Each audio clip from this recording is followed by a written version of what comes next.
here for folks like us. Wrong city, wrong people.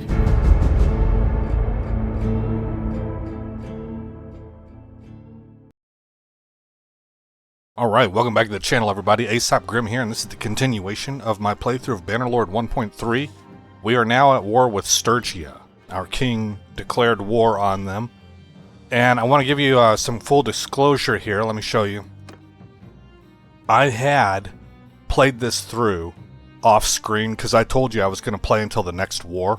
And what I was working on doing was finding matches for my kids to get married to, specifically for Gulta and Ulston. And I needed to refill my troops because we were at 159, and I can carry more than that, right? So I had gone north to recruit troops, and then sent a messenger, and I ended up getting Gulta married to a Nord, a young Nord guy. And then I doubled back, and I came down here, and remember I had been telling you guys that I was going to look for someone, a Batanian lass, for Ultur, because in the event that we got a Batanian castle in the future, because we're kind of consistently at war with them. And by the time I came back down here, they were at war with Valandia, and I could not find, I did find a girl, she was like 23 years old or something. But I could not find her clan leader who owns Epicratia because he was out fighting Valandia, and because I have nothing to do with these two nations, there's not really a good way for me to track them down. I even tried kind of hunting for them across the map and stuff and never could find them. Well, out of curiosity, the next time I loaded the game up, I loaded up my old save, which was exactly the point that you guys saw me save at. And I did it in reverse order. Instead of going north to get troops again and then finding Gulta a husband, I went straight down to Epicratia because I knew that's where this guy was from. And I ran into him. And so we did get Ulster married. He is married to Vivain, who is staying at Pencanak. Vivain, you can see she's a good governess. And I would like to tell her to come to me.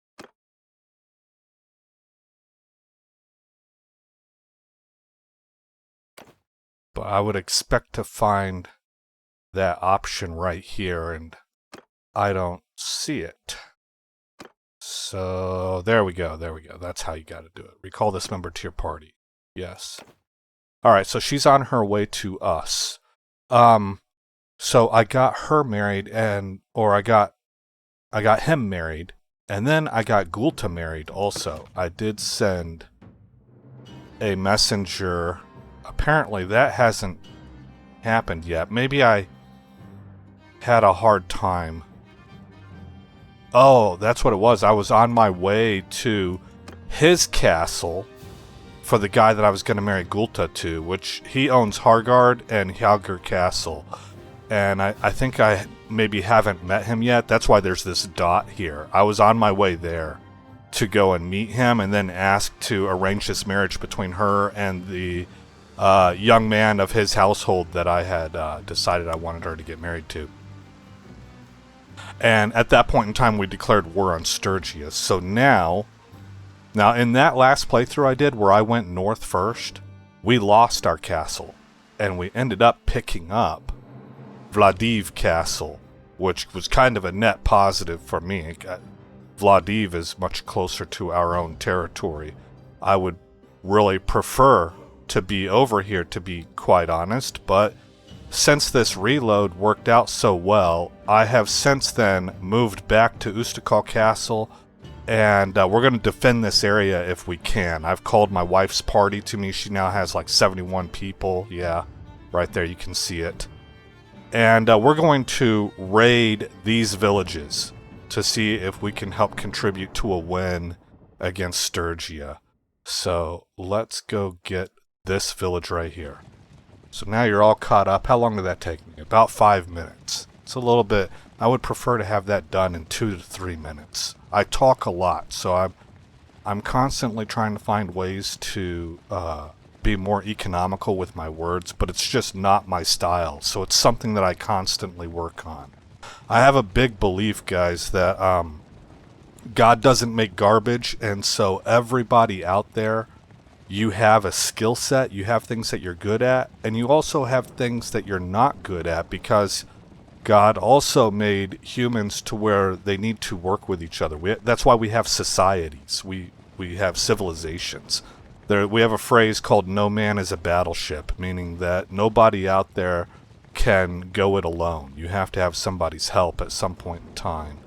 And we're meant to work together. We're meant to be like kind of like puzzle pieces, which is the way that marriage ends up working a lot, or relationships in general, because you have gaps. So one of the things I found that is really good to start to recognize whenever you're young is to not try to be perfect, or not to expect to be perfect, to understand that much like an RPG character, you're going to have areas that you're strong in, and hopefully those areas are synergistic to one another, and you're going to have natural areas that you're weak in. And I think that a lot of young people understand this. What I do see happening amongst the young group is an embracing of your faults. Almost like a pride in being very public and out loud about what you're bad at without see, that by itself wouldn't necessarily, well, that by itself is bad. The fact that you do that and do that alone makes it bad, in my opinion. That's not a way that's going to lead to your own success. You want to couple that with an effort to try and get better, because you can improve in your weak areas and still be naturally weak in those areas, but that doesn't mean you can't improve. You just got to work at it. So that's a little bit of what I'm trying to do with my words. And actually, that concept right there, I think I explained that pretty economically. Alright, let's take hostile action and raid the village. On that note.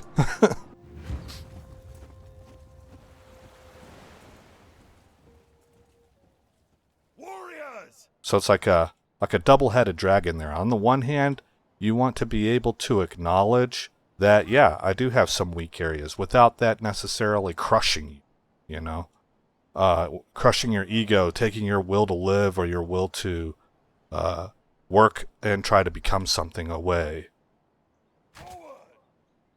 And on the other hand, you don't want to be so okay with that you just never attempt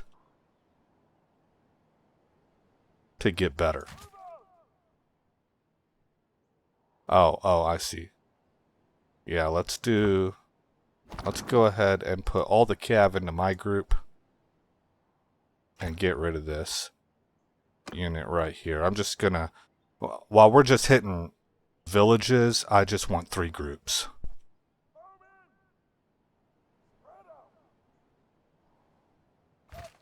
Good enough.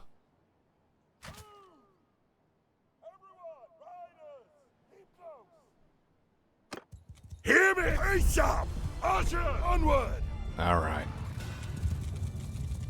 Maybe we can sneak around the flank here with our cav.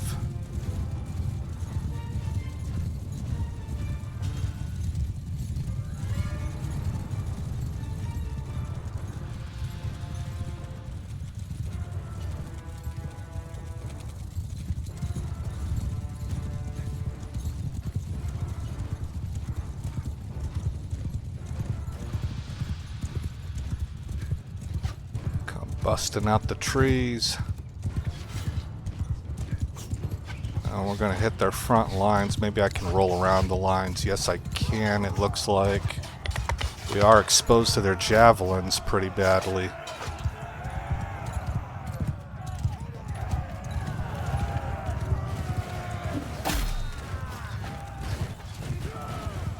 Horsemen!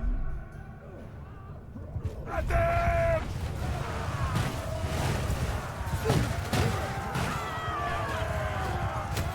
That worked pretty well.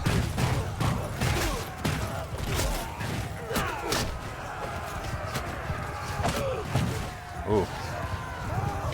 I got hit by something. My dude flinched.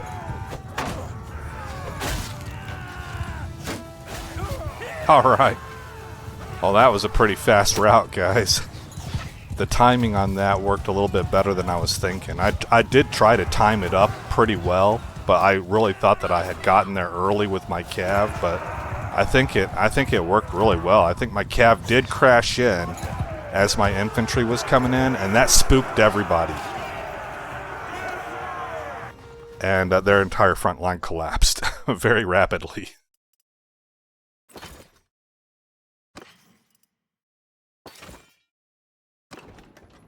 Okay, so we'll raid this village,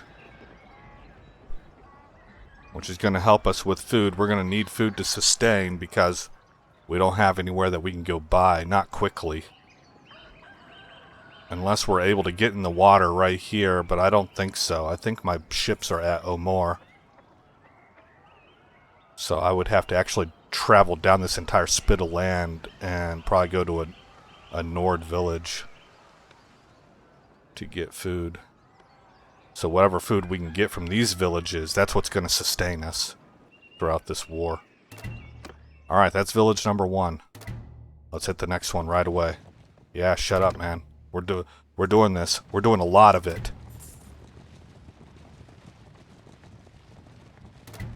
Ambush.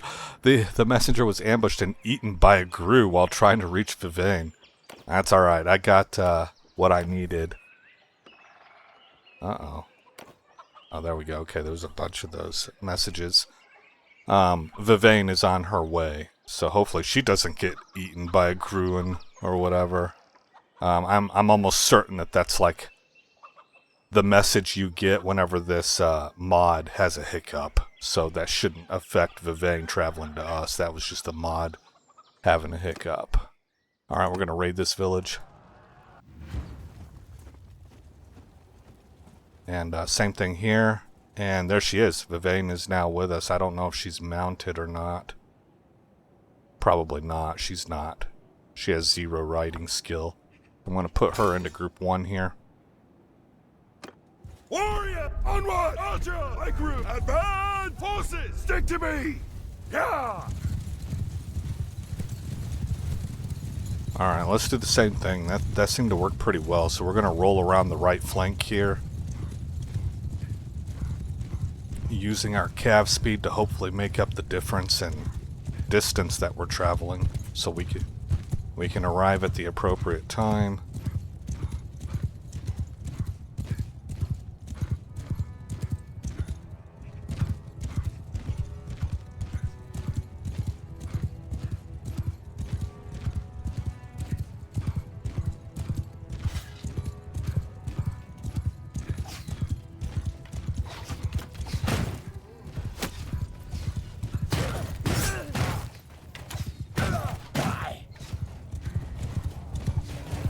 And there's my cav following through, exactly like I want them to. And now I'm going to unleash them onto the archers. Where's the rest of my team at? We got here pretty early, it looks like.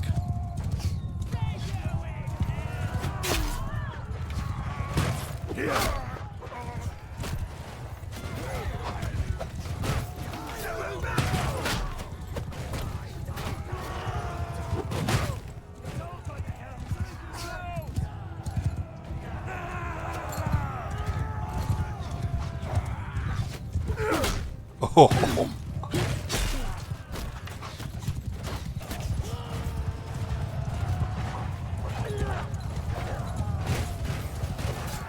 Oh, I hit the tree.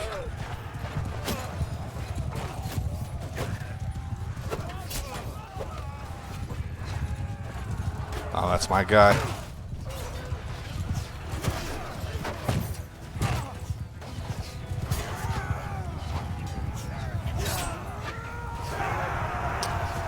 And there they all go. It should give me a winning message here pretty soon. Okay. We had to kill a few more to break their morale completely. Can't retreat, there are enemies nearby. There we go. Alright.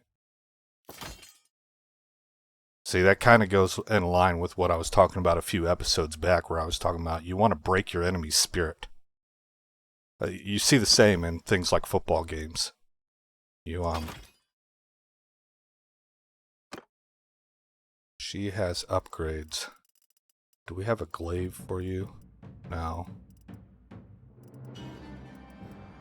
And we don't have thrown weapons either. But yeah, you want to break their morale, so you do things that humiliate them. You want to be cruel on purpose up front. Now there's a line, right? There's a line, of course. But you want to be really, really, it's like shock and awe. You want to be heavy-handed up front, completely break their psyche and their will to fight. And by doing that, you actually end up saving lives. On both sides is what I'm talking about. Because the fight is over fast. You know, better to go in and absolutely, completely annihilate in a fashion that makes people gasp and clutch their pearls. And the opening acts of a war, than to sit there trying to talk people into coming to the peace table for the next 7 years. There will be less blood spilt. It'll be done in brutal, shocking fashion, but there will be less blood spilt with the first strategy, more times than not, than the second strategy.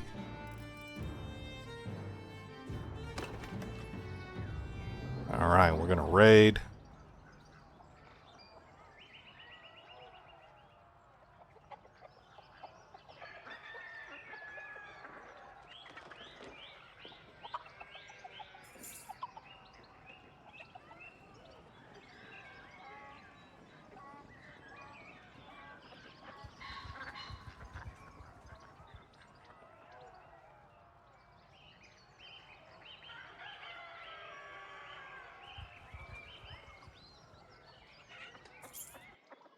And complete. Alright. On to the next one.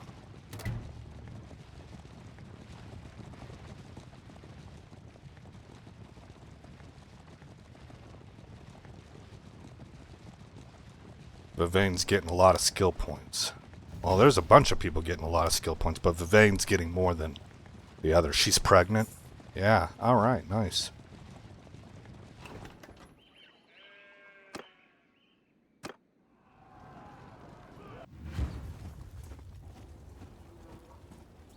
We are fearsome, guys. We're an absolute terror to whoever it is that we face. We are raiders. Hear me! Close in! Mows! Close with that! Spread out! To me! You know, that might be Vivain's horse. Alright, we're gonna try putting her with us next time. Is that that's not a mule. No, because she's got a saddle. Okay. I don't know, in the inventory it said she didn't. Maybe it's the other guy's horse.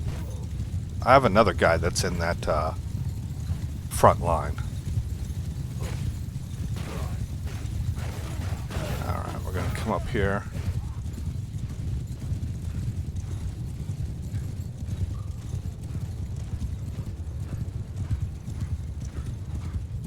Yeah, so I just think it's kind of funny how at Clan Tier 4 we're finally like we actually feel like good raiders. That's a pretty late in the game, you know. Yeah!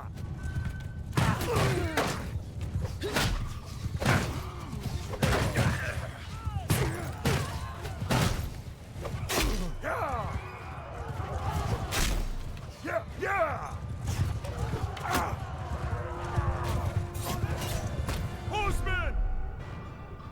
Charge! Roll with you!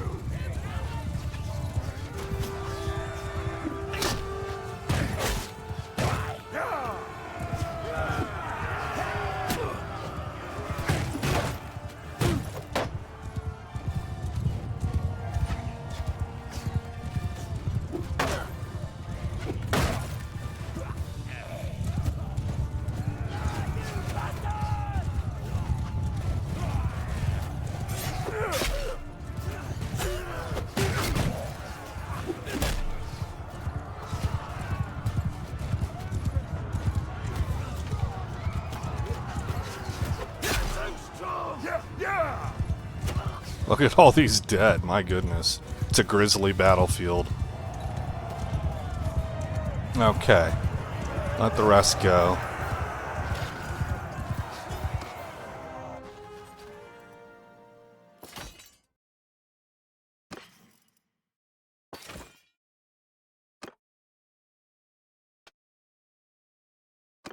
Anybody else?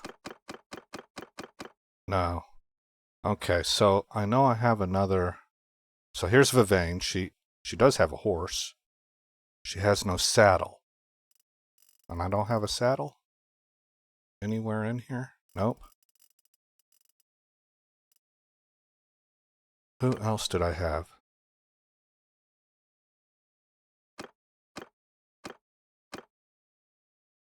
AG is supposed to be... He leads my foot troops. And Op should not have a horse. Yep. Okay. Hit done.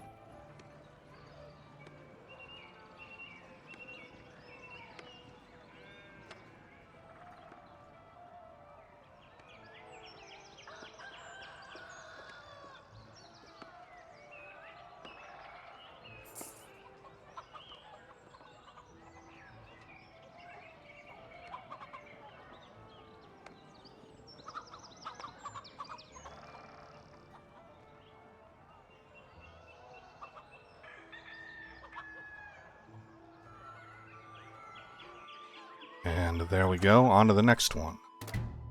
Which is right here. Shut up. Shut up. Once again, this is not something I'm happy with. Okay. Oh, that was AG this time.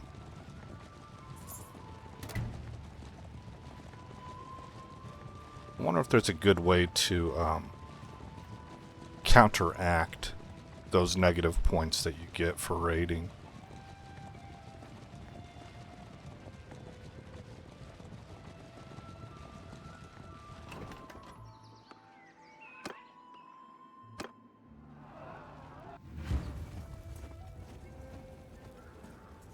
Alright, so the guy in question is Odegar. Odegar, I think, does have a mount. So I'm going to put him with us. Warrior, onward! Bowmen! Advance! Disperse! Horses to me! And I don't see any of our troops dismounted, so Odegar must have had a mount.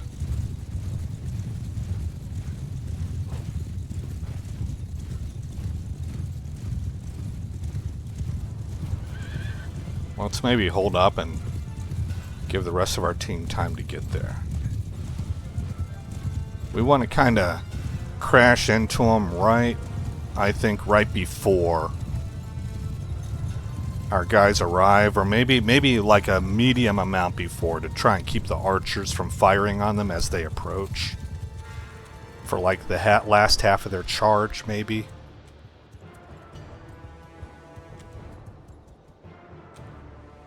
That's another thing about Nords, man.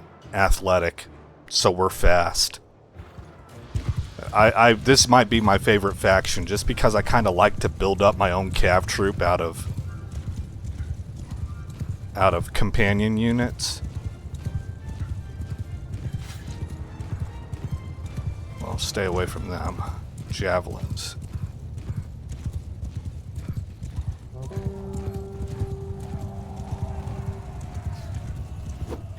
You bastard!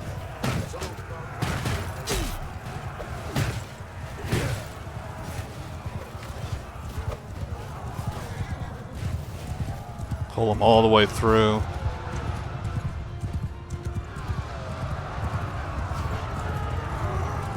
Horse! Cut them down!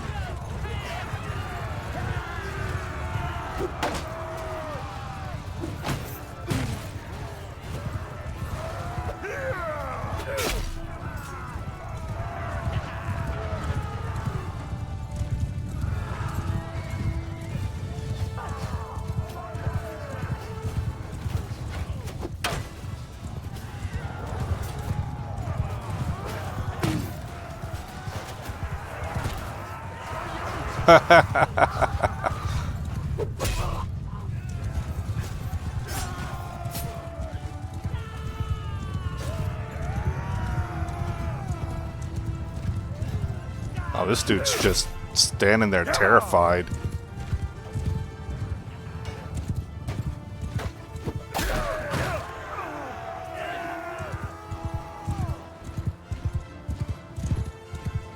Cavalry, attack now!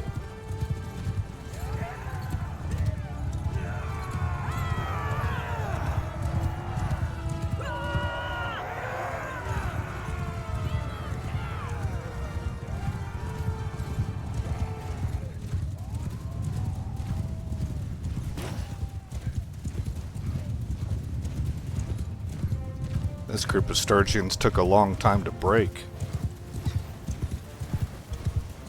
Who are we chasing? Alright. We did lose 2 troops this time, both of them from Vesna's party, Sturgian woodsmen. Okay, we're at our max prisoners, so we will be taking all that stuff back. We're getting to a point that she doesn't have any further upgrades. Let's see if we have any thrown weapons. Yes, we do. That's perfect. Okay, and of course we're looking for a glaive. It does have swing damage. We'll at least get the weapon category there. Bent. Why is this not better? Broadleaf-shaped spear, broadleaf-shaped spear. Huh, that's a little weird that it didn't test out as better. Okay, done.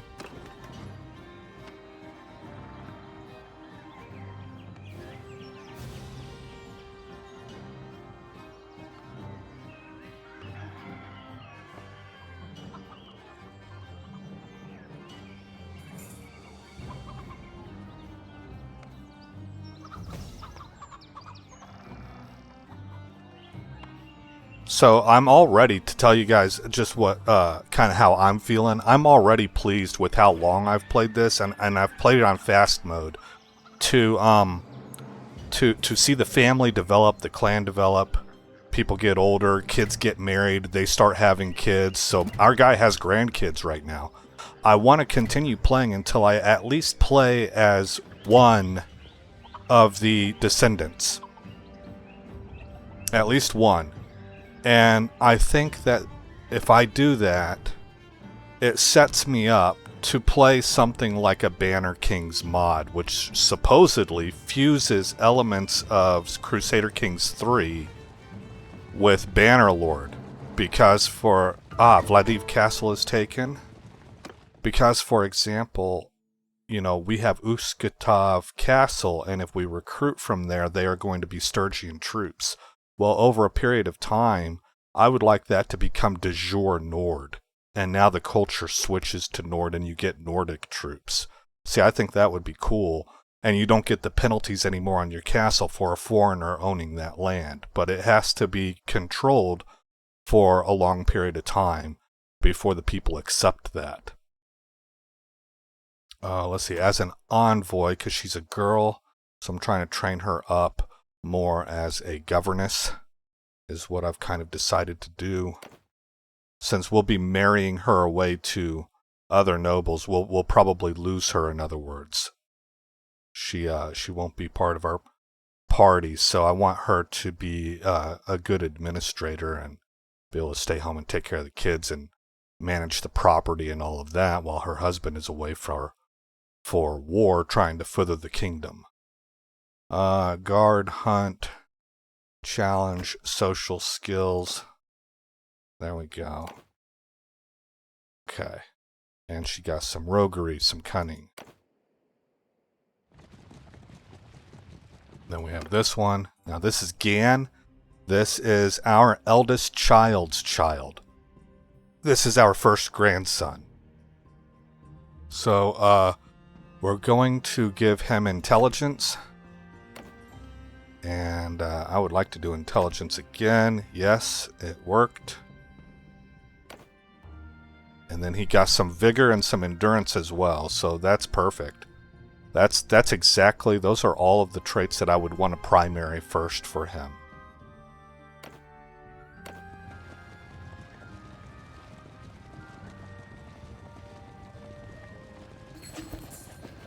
And we're going to vote for Vladiv Castle. I would love to have it. They're not going to give it to me. And so we will abstain.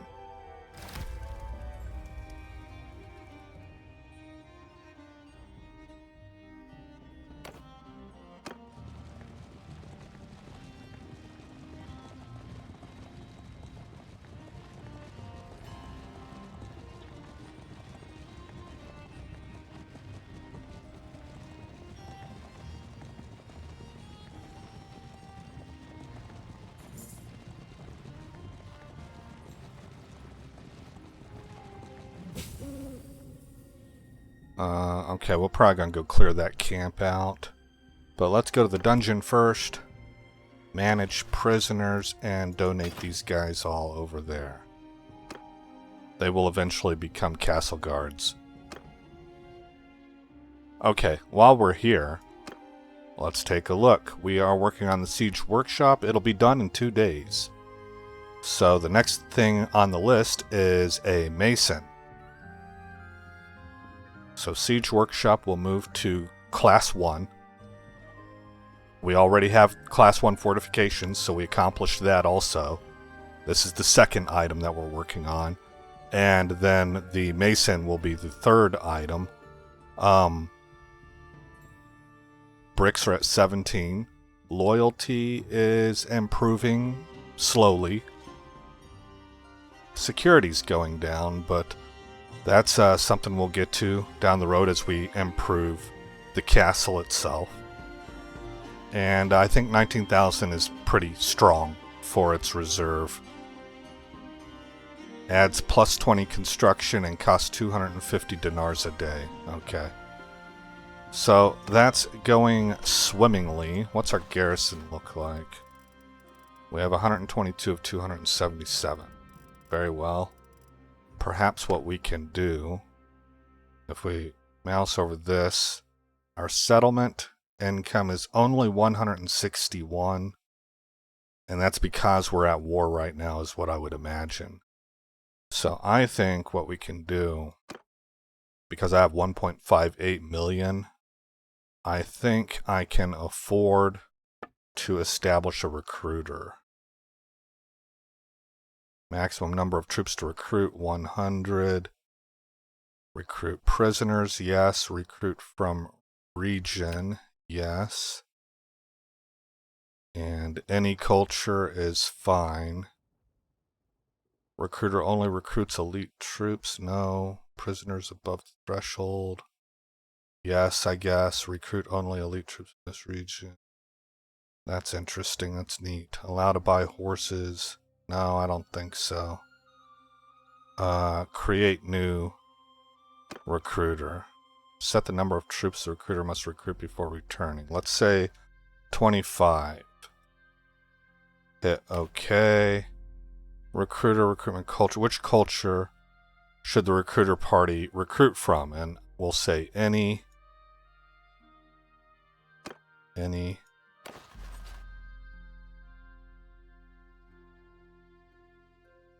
And from the garrison, we will give you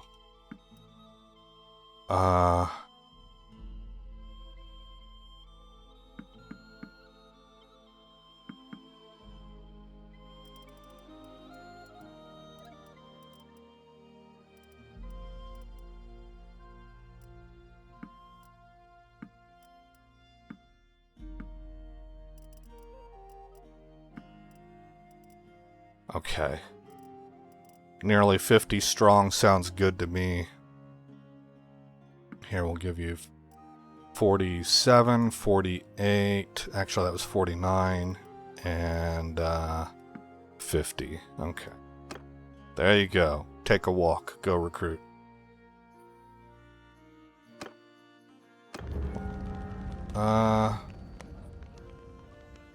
burst into a righteous fury, hand out extra punishment so that no one will ever dare again neglect their equipment, sternly lecture them the risks of a strap. Do this. What's it gonna do for us? 20 shared experience, disorganized, reputation for being calculating. Okay, that's fine. We'll head down here.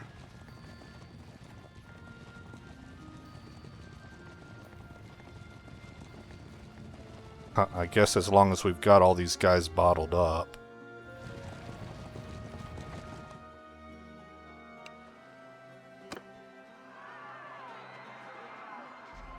Send troops. They're probably gonna kill one. Oh, they did not. Well, that's good. Okay. Grab those guys. Grab all these guys.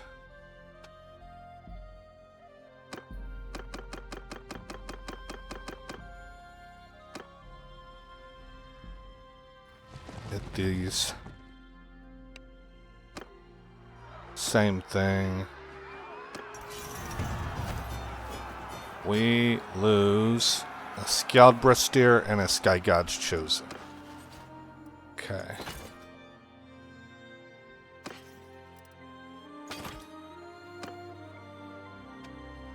Nice.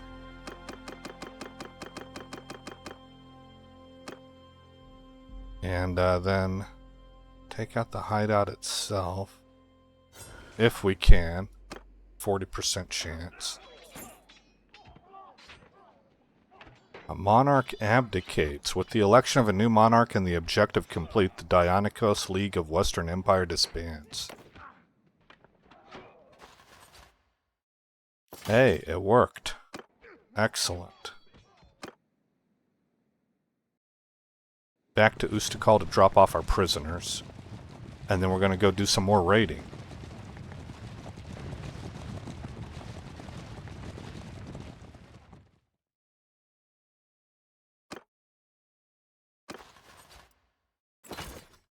Oh, that's all that we can hold, huh? Well, in that case...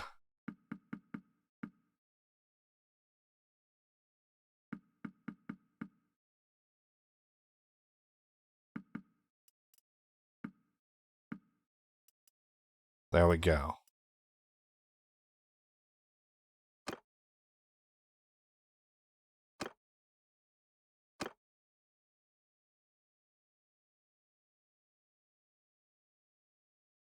Okay, let's see how the war is looking.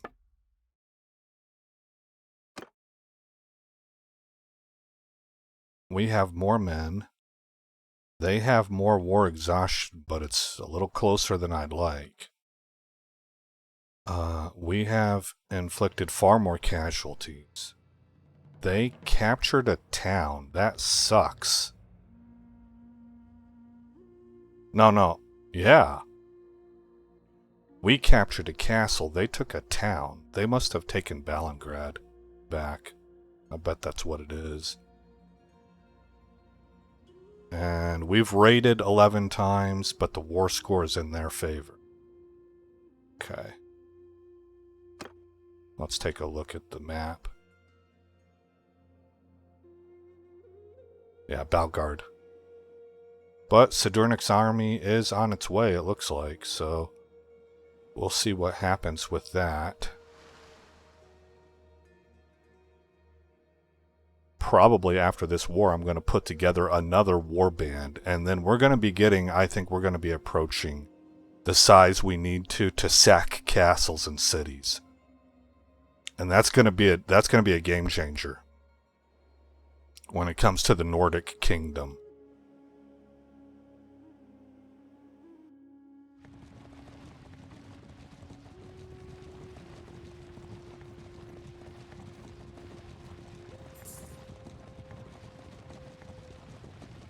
You know what? I need to make sure I have a patrol group. Because I noticed we had a lot of bandits and I didn't notice any friendly patrol groups.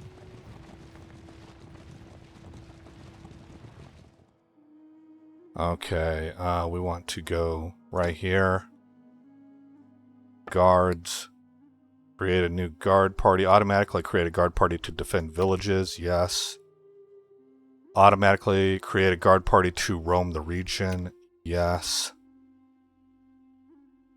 Guard creation threshold. Minimum of 50.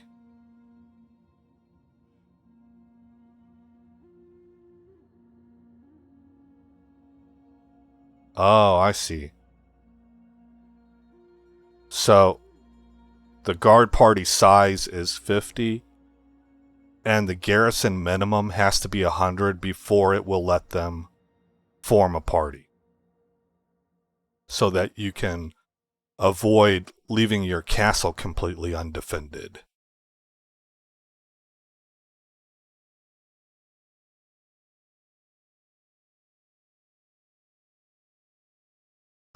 We'll say both of these are true.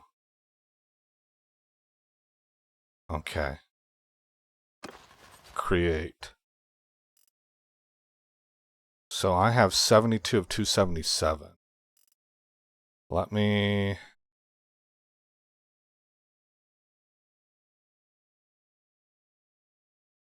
Yeah, let me hit cancel on that. We'll come back to this. We're going to go recruit ourselves. Give me everything you got. Take these guys down while we're here.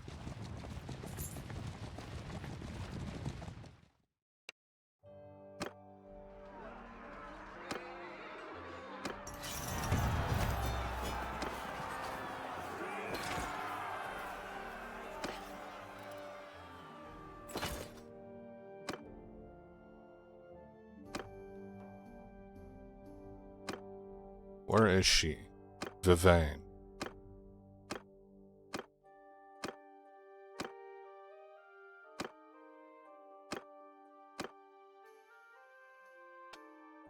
Okay.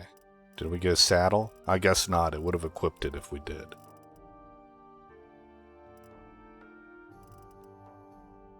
Alright. What are you? Well, you're a thrust damage weapon. Fine. You can have that for now.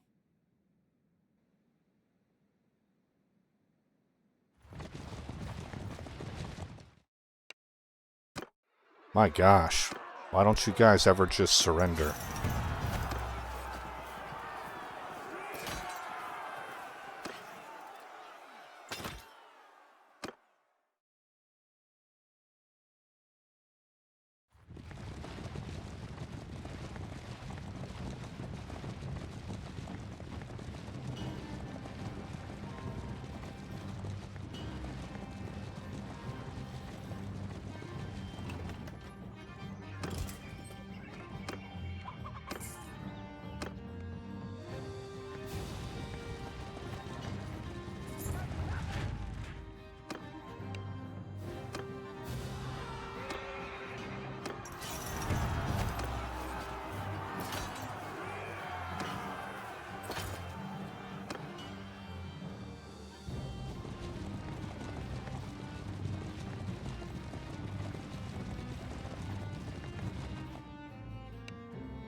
Ah, finally.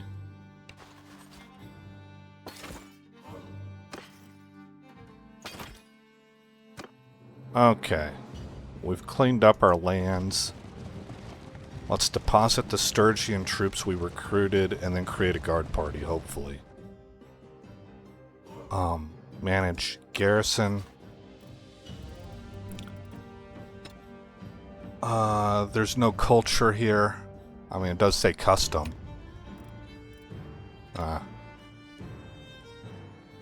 I guess we'll go by name. Nord, son of Boyar, we're keeping them. I can't put all Sturgians in. Let's, because that's what Gulta's army is made up of. Oh, what? But I'm looking at my army.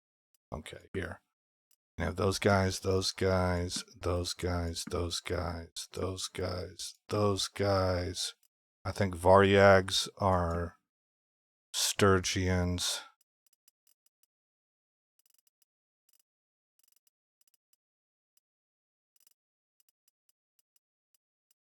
Okay. That looks correct. Now, can go to guards, create a new guard party, and we are at what? 85 of 278. It's still a little bit low. Well, we're going to give them what we can. That's 15 frontline troops. Let's give them some more if we can.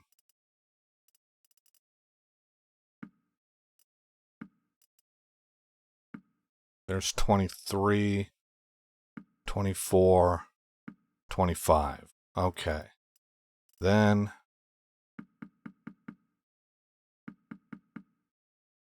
69. I must have had a bunch. Give those back. We're still at 55. Give those back. And give these two guys back. Okay, so we have 25 frontline, 25 archers. And you can have whatever cav we have available. There you go. Which is not much.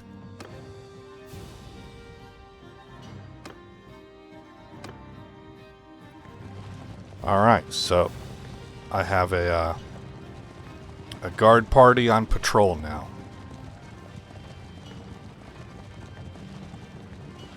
And that should keep the bandits tamped down, which in turn should improve my economy, hopefully. Because the villagers will be able to pass unmolested between castle and village delivering goods. Are you guys still completely raided?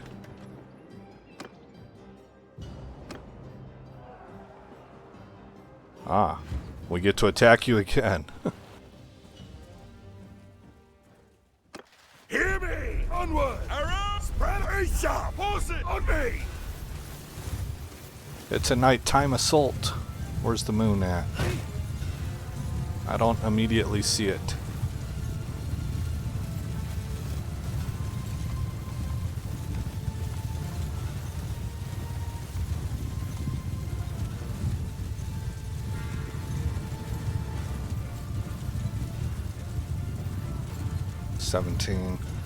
Let's go up on the left flank here.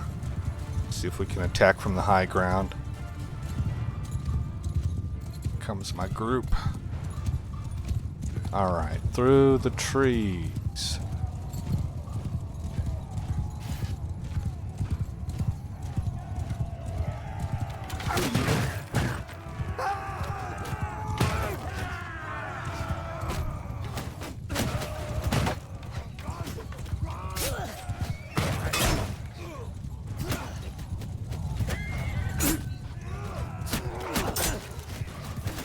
Okay. Horsemen. Slaughter them.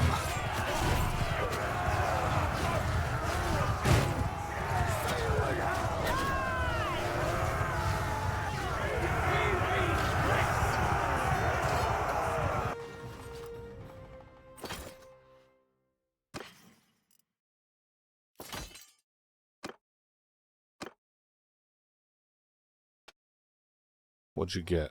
Gloves. Promotion opportunity. A Huskarl. Why, yes, I will. Take you as a companion.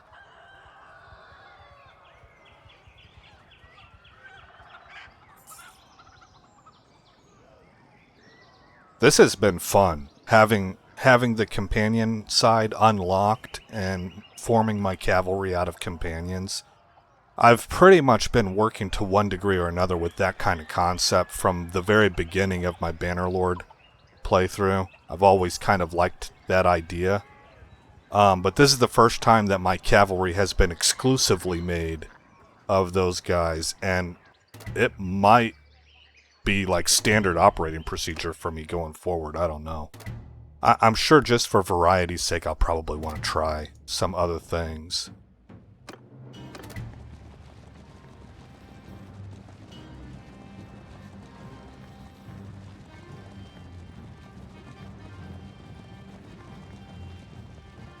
Like, Imperial Cataphracts are fun. Certainly Valandian cavalry is an absolute nightmare. Kuzites have cav that you would want to incorporate. Right, but I guess I just really like that the Nords are practically custom built for me, it feels like. Because they're very, very good infantry, they're athletic, they double as mariners. They get all of these foot-based bonuses because they don't have any cavalry, and then my natural tendency to form a core part of my best, most fiercest, strongest cavalry are companions. So I end up taking care of my own cavalry on my own, you know, just through my methodology. So it's like a kind of a match made in heaven sort of thing.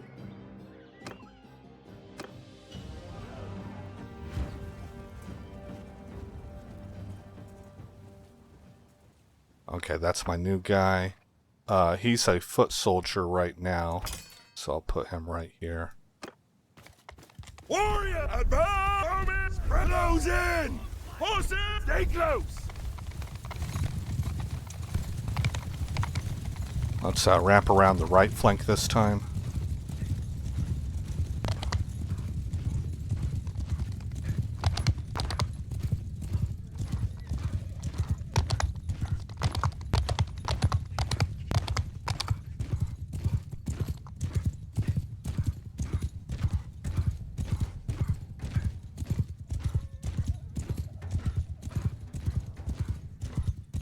I like all the little things you can find off in the edges. That was a good idea.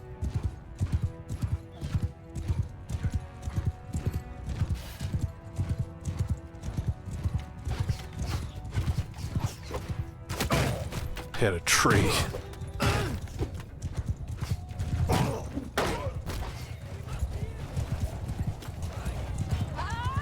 Perfect. Riders, hear me! Cut them down!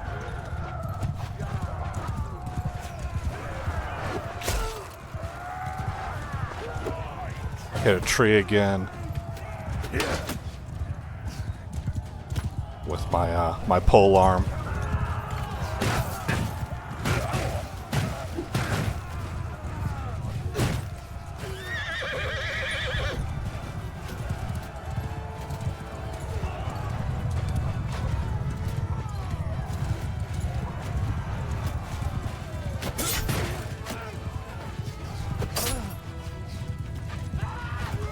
What happened to your friend?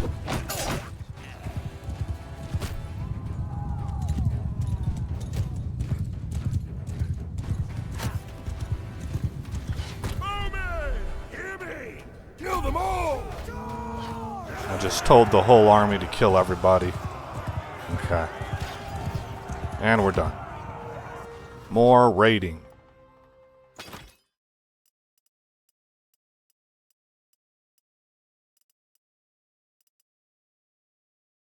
You know what? I think you can lose a guy. I think I used to have a dude named Armand. And it looks like he may have left. And I didn't see the message. Because I sure don't see him anymore.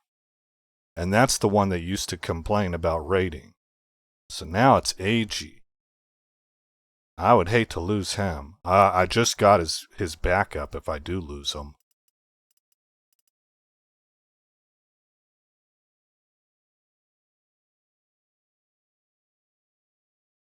Yeah, I might have to look at some old videos to see if I can see who it is that used to complain about raiding.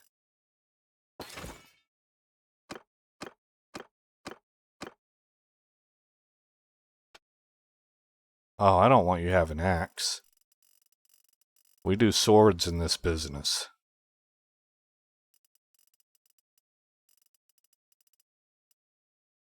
You get that.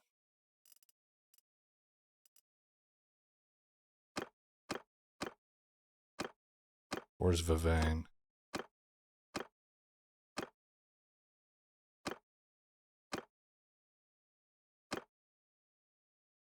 Okay, Vivain's good to go. That's a good sign.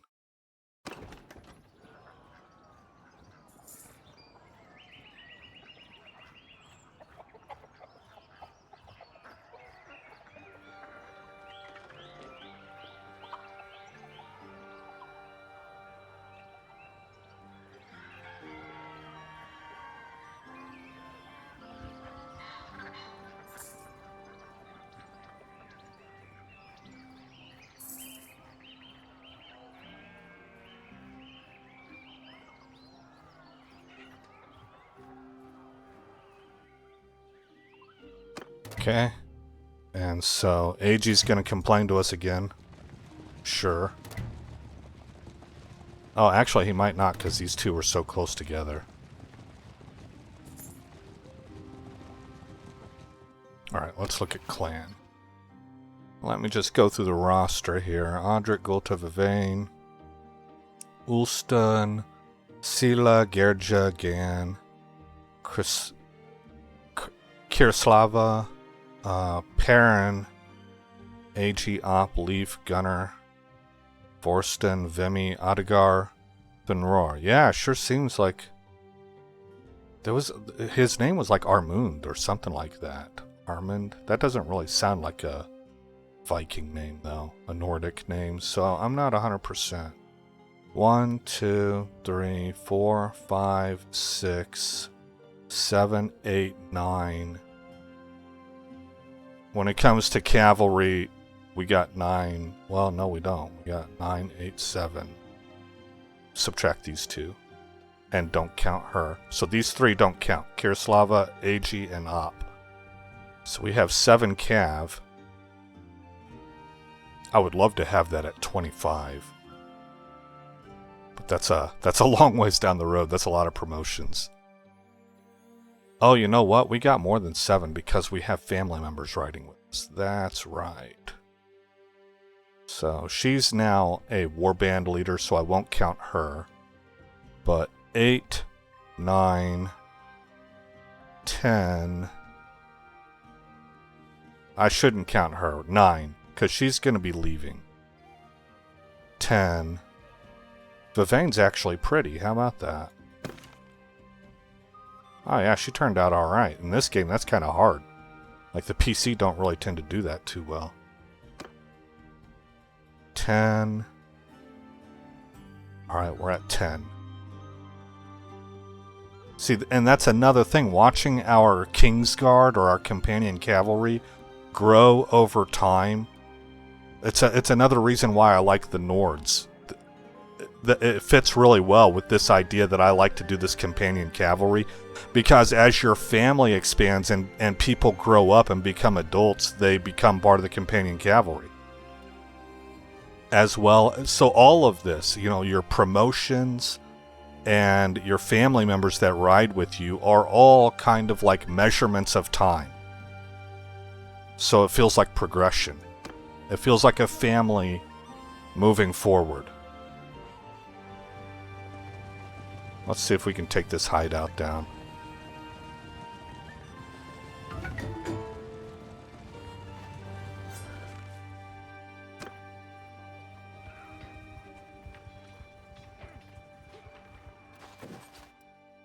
Hey, we beat it. Yeah, it's fine. Over the limit's fine. Let's, hit these guys. Oh, man. The villagers of Ustakal have come all the way out this way? I would not have expected that. Help them. Send the troops.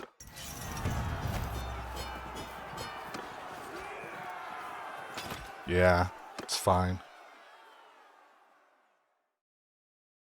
We'll bring these guys along as well.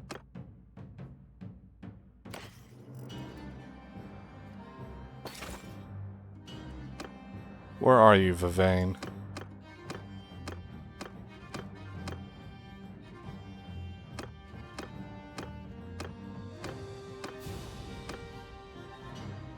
No upgrades for you, huh? But there's upgrades for a lot of other people.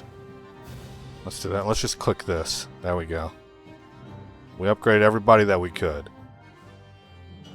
Oh, Thunor got a horse. Audric got a horse also. Okay. Hit done. And it's back to Ustakal Castle. Now what are my villagers doing so far down here? What is that all about? They continued south also. Or, I guess, east. Let's see, your girl. So, trip to your Rome's court. Merchant, healing, weapon, fencing instructor. Let's say win a race. Because I want our clan to have like a reputation for cavalry skill. Since we're the only ones amongst the Nords. I'm kind of following a Norman sort of line of thinking here. The Normans were a blend of French and Vikings. And the Vikings didn't do cavalry. That was a French thing. So the Normans brought the man-to-man on-foot ferocity of the Vikings and the shield wall and all that, and married it to the cavalry accomplishments and the chivalric knightly codes of martial engagement and societal, I guess, expectations, and married it to the Viking traditions. So that's the idea that I'm following along with. I think the Normans are kind of a fascinating success story. Am I able to get you? No.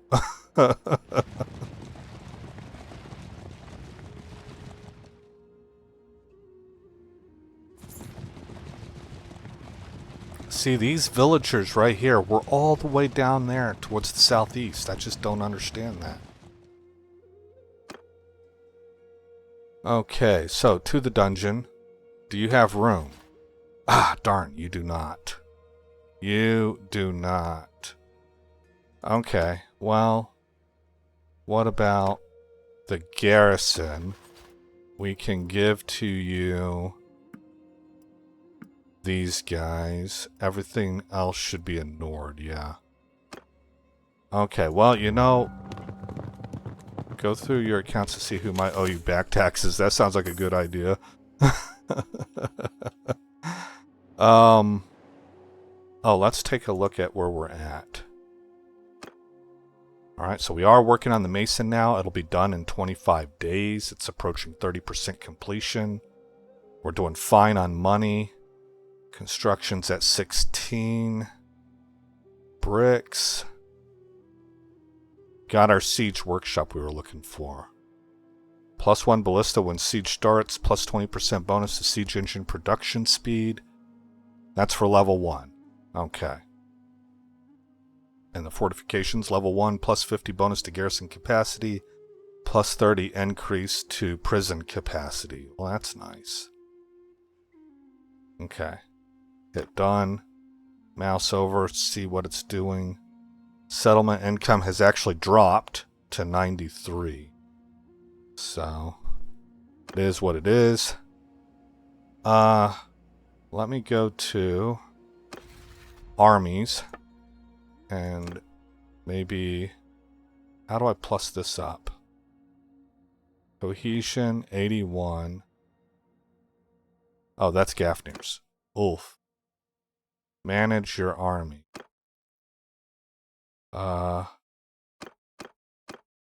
There we go. We'll spend influence to keep us strong.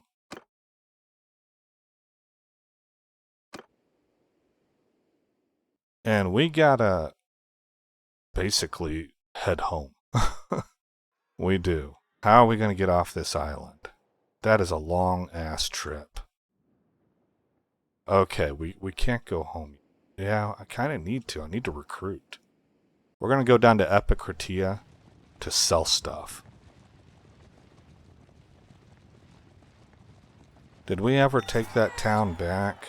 Vivane has given birth. A field birth. This ain't no field camp. This is a castle. Here's Ulston, though, waiting outside. Look at the things they used to have set up for privacy. I love... You know, I run into people, usually it's young people, over the years, too. It's like not been just one generation. This just seems to be true. It was true of me at one point in time. But they sort of almost look down on people from the past. They don't understand that those people were brilliant, you know? For their time period, the things they were finding out, like whether or not you're talking about inventing various methods of constructing a castle to increase its defense, like using geometry and stuff, or whether you're talking about building cathedrals, or whether you're talking about sitting down and really putting some hard philosophical thinking into whether or not slavery is correct. You know, human slavery. What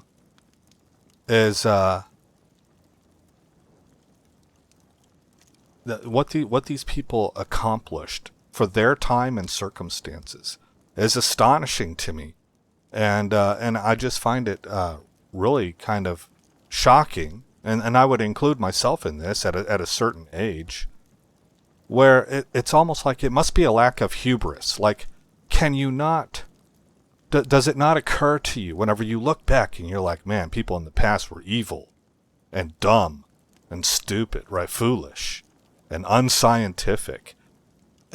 Does it not immediately jump to your mind, like, if you're looking back on the past, looking at them that way, what are people 150 years from us, or 500 years, or 1,000 years down the line from us going to think about us? Can you not critique yourself like that? Because normally the attitude I see happening is that I'm better than they are. Not even just better, but like, we've come so far and this is now the pinnacle. I am a product of the pinnacle of human society. Man, no, you're a savage. You're a savage like everybody else out there. Get over yourself.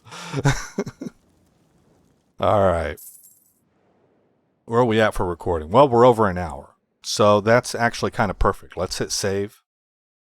And off screen, I will take care of traveling down to Epicratia and selling stuff, and then heading north and recruiting more people, and then getting back to Ustakal. And if all of that ends up in Ustakal getting swiped from me, I will, without shame, reload. So we'll see how that goes. But until then, again, I am Aesop Grimm. Thank you for coming by the channel. I hope you like what you saw. More importantly, I hope all is well in your neck of the woods, and I'll see you in the next episode where this story continues. This place ain't no such thing as civilized. It's man, so in love with greed, he has forgotten himself and found only